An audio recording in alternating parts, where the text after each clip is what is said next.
Hi there. As we're getting closer to the end of the semester, more and more people are asking questions about portfolios, and so I'm providing this video as a supplement to the documents that are made available to you to sort of orient yourself to portfolios and what to expect from the process.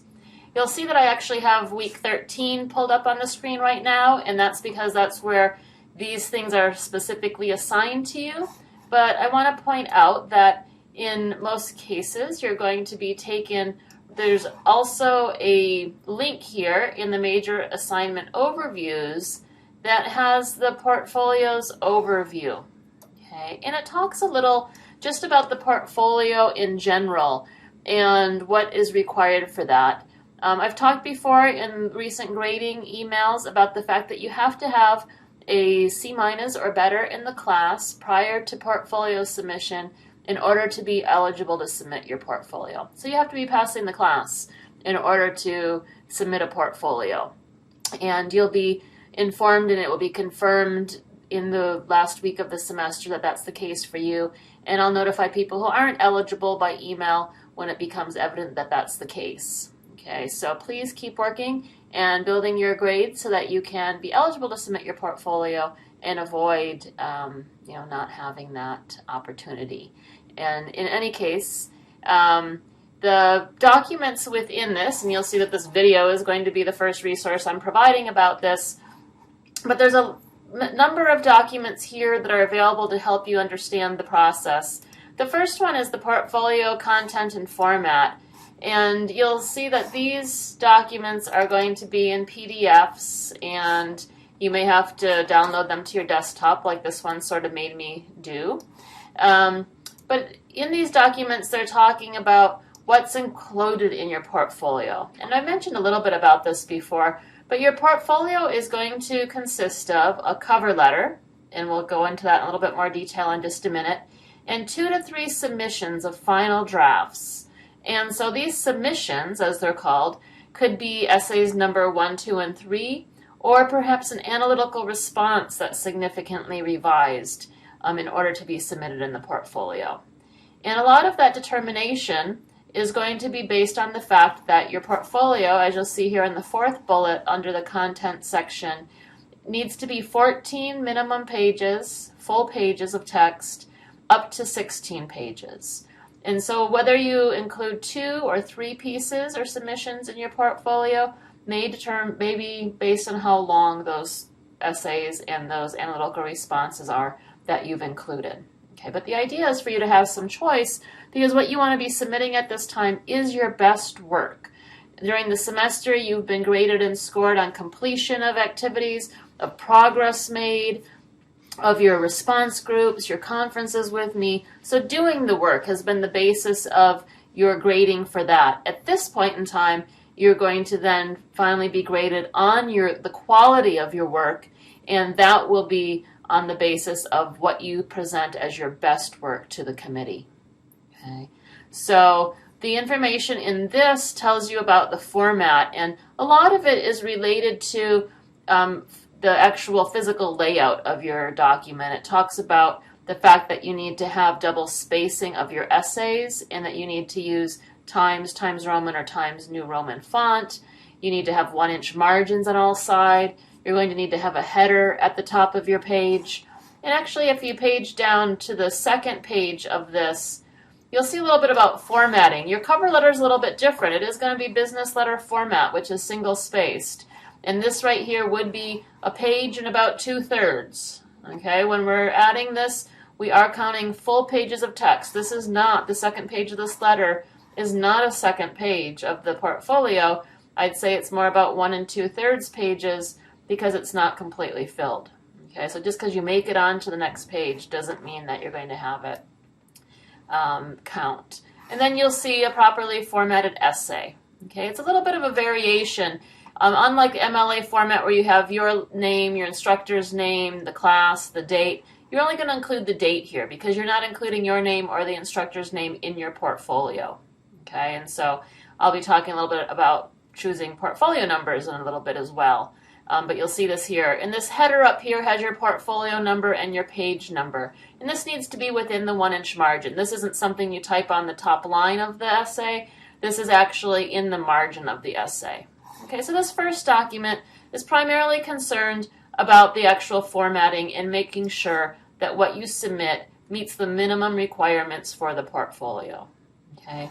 The important things here, in addition to the number of submissions and the number of pages, are that your essay, the things that you submit, need to have sustained substantial analysis and integrate multiple sources, at least 2 of your sources.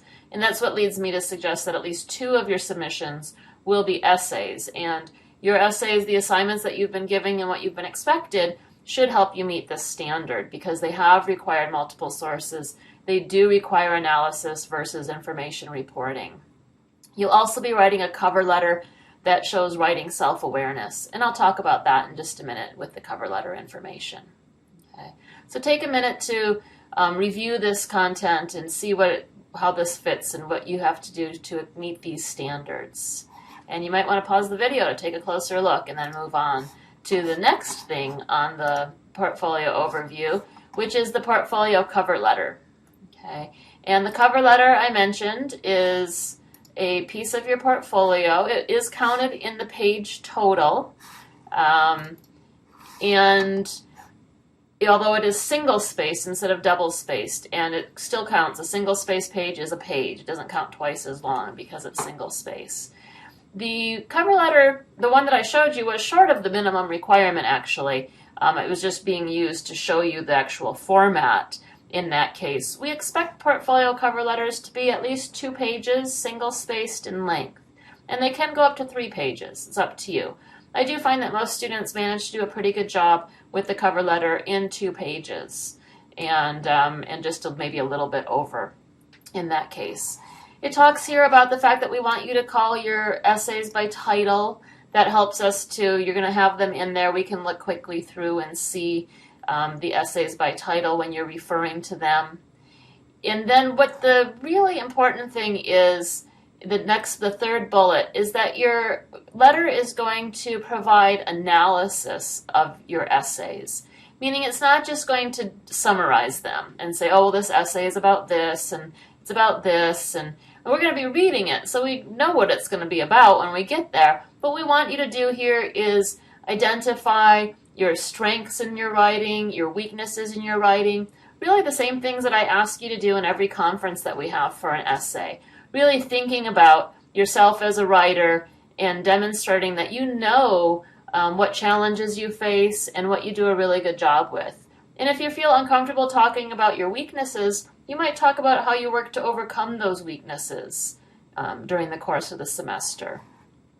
It also here talks about giving specific examples to illustrate your claims.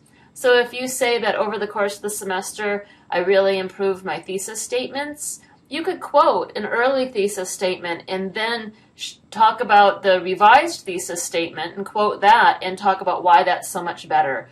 Or if you say that you learned to use descriptive language very well through revision, you might quote parts of that. If you're particularly satisfied with the way that your topic sentence introduces a paragraph on a new subject, you could quote something like that. So just like you would in your research paper, you make a claim and then you back it up with some evidence, you want to be doing the same thing in your cover letter as well.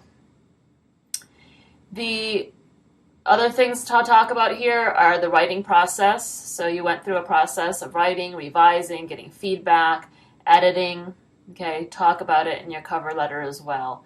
And you should describe your research and integration of sources and the strategies that you used, maybe the struggles that you had with that.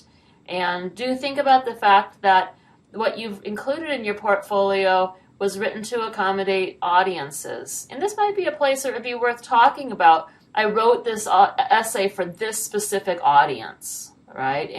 Or if there's anything unusual about an essay, if you think there's something you'd like the committee to know about the essay going into it, the cover letter gives you the opportunity to include all of these things. And again, there's some other suggestions here of additional things you could include in your cover letter. But I think that this box is really important in saying in a passing portfolio, Your submissions convince the portfolio committee that you can successfully write at the college level, but the cover letter convinces us that you know enough about your writing to continue improving. Because we really just see this as the beginning of your writing career in academia, and that you'll continue to build and improve on that. Okay, and again, it goes through the format specifically, and it gives you the example of the format here again to comment on that. So that's what this document has. The third document in the series is your portfolio scoring guide. And a scoring guide is used by the committee to evaluate your work. Okay, and when you see the scoring guide here, you'll see that it has 6 possible scores. A 6 being the highest score possible on the portfolio, going down to a 5 and a 4. All of these scores on this first page of this document, a 4, 5, or 6, are passing portfolios. Okay, and that's an important consideration. On the second page, our lower range are developing portfolios, and those are 3 and below. Okay, and this is an important thing to be aware of. I'm going to give you, at another time, I think you need to look at the language used here. None of these things should be particularly surprising as far as what type of things you'd be trying to improve. They're the things that we refer to in the response letters within response groups, the handout that you have there to help you. The language should be the same or similar. It's what we talk about in conferences together and giving feedback. So it talks a lot about clarity, about elaboration and specificity, so the development of what you're saying. Is it well developed? Is it organized? Is it coherent? Does it have examples and support for the things that you say? And talking about a command of language appropriate to the audience. So again, there's a topic of audience and relating to your audience. And then it talks about mechanics and sentence structure. So these things are what you're going to be judged on, and so you can take a look at that at another time. I want to explain the scoring. On the bottom of the second page, in which when it's printed out, it's a one-page document, your portfolio score is actually a combination of 2 scores. What happens is your scoring guide will have your portfolio number here in this box, and then I'm going to be the first reader. Okay, and just like you are a number for your portfolio, I am a number for the reader, for the reading of your portfolio, and my number is number 32. Okay, it's not a big secret or anything like that, but it is my number, and that's what I would enter here before I read your portfolio. The next thing I'm going to do is I'm going to read your entire portfolio. I'm not going to read piece by piece. I'm not going to assign each essay a score. I'll read your entire portfolio, and when I'm finished, I'm going to give it a score. Okay, and I'm going to enter the score in this box. I do it, though, in a special pen that when the ink dries, it disappears. Because what happens is a second person, at least, is going to read your portfolio. And we don't want he or she to be swayed by what I might have thought the portfolio score should be. So what happens is the second reader does the same thing. They read your portfolio, they give it a score. And they'll put their reader number here and their score here. So the portfolio gets 2 scores to begin with. What happens then is it goes up to a table of readers, of the head readers of the entire thing. And these are all teachers that are teaching English 104, English 103, English 200, everybody that's submitting a portfolio this semester. Okay, so all the teachers that teach those things. We're the second readers on other people's portfolios. So we get together and spend a day doing this at the end of the semester. Your score then, the people at the head table will be able to put this under and to find out what the scores are under a special light, and they will then make note of your scores. If both myself and the other reader, so they'll put the scores in. If I gave it a 4, they'll write a 4 in the box, and if the second reader gave it a 4, they'll put a 4 in the box, which would mean your portfolio would get a score of 8, which is the minimum needed to pass. If I gave it a 4 and the other reader gave it a 5, then your score would be a 9, and that would be done. If, though, maybe I gave your portfolio a 4 and the second reader just thought it was the greatest thing they've ever read, that somehow I overlooked it, and they gave it a 6, In that case, a third reader would be given the portfolio, and that reader wouldn't know the other two scores either. Okay, so they wouldn't be written in the box. It would just be passed to a third reader to also give a score to the portfolio so that we can make sure we're on track. So a 1 point difference in portfolio scores won't make a difference, but 2 points would. The exception to the 1 point score is if one of your readers, whether it's myself or somebody else, thinks your portfolio is a 3, which is not passing, and the second reader thinks it's a 4, which is passing, it will go immediately to a third reader, okay, so that we can resolve, is it a passing portfolio or is it not a passing portfolio? One thing I think is important for people to know is that if you've made it to portfolio, and that means you're passing the class, you have a C- or better in the class, and you submit your portfolio and it's accepted because you meet the minimum requirements, but it does not pass. Okay, if you receive a 6, you get 2 3s, or maybe you get a 5, a 3 and a 2 on your portfolio. You're not going to fail English 104. Instead, what's going to happen is you're going to get sort of a placeholder grade. It's called an RP, a report in progress. And an RP grade will remain as your English 104 grade, and what you'll be doing is next semester you'll enroll in English 200.